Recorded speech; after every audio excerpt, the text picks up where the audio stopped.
দাঁতন ২ নম্বর ব্লকের শাউরি অঞ্চলের প্রাক্তন ব্লক সভাপতি ও গোপালপুর এলাকার 5 বারের নির্বাচিত পঞ্চায়েত সদস্য শ্রীধর শ্যামল, যিনি একসময় এলাকার তৃণমূল রাজনীতির অন্যতম মুখ ছিলেন, আজ শারীরিক অসুস্থতার কারণে রাজনীতি থেকে কিছুটা সরে এসেছেন। তবে তৃণমূলের এই বর্ষীয়ান কর্মীর প্রতি সম্মান জানিয়ে আজই তার বাড়িতে যান দাঁতনের বিধায়ক বিক্রমচন্দ্র প্রধান। সৌজন্য সাক্ষাতে তিনি শ্রীধর শ্যামলের শারীরিক অবস্থার খোঁজ নেন এবং দলের পক্ষ থেকে পাশে থাকার আশ্বাস দেন। বিধায়কের কথায়, শ্রীধর শ্যামল আমাদের দলের সম্পদ, এদের ত্যাগ নিষ্ঠার উপর ভর করেই আজ তৃণমূল দাঁড়িয়ে রয়েছে।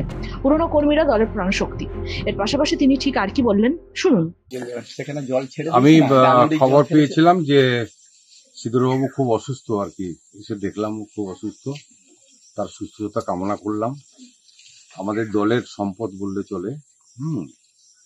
অত্যন্ত গুরুত্বপূর্ণ নেতৃত্ব আর কি, যে দীর্ঘদিনের পঞ্চায়েতের বামফ্রন্টের সময়কার নির্বাচিত পঞ্চায়েতের সদস্য। ভাবতে হবে, তাহলে নেতৃত্ব খুব বলিষ্ঠ নেতৃত্ব। এবং তারপরে আমাদের দলের অঞ্চলের সভাপতি গুরুত্বপূর্ণ দায়িত্ব সামলিয়েছেন। 2021, 2016 এবং 2021-এর খুব কঠিন নির্বাচনের সময় তার নেতৃত্বে এই অঞ্চল প্রায় 1600-1700 ভোটে আমরা লিড পেয়েছিলাম।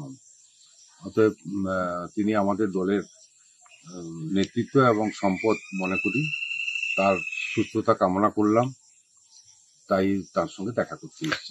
দলে কতটা প্রভাব পড়বে এটা তো আমাদের তিনি যত তাড়াতাড়ি সুস্থ হয়ে দলের কাজকর্ম তিনি শুরু করবেন, তা আমার দলের তাতে আরো লাভবান হবে দল। রাজনীতির ময়দানে যেমন লড়াই থাকে, তেমনই থাকে মানবিকতার স্পর্শ। দাঁতনের এই ছবি সেই বার্তায় আরো একবার পৌঁছে দিল। দল শুধু সংগঠন নয়, এক বড় পরিবার।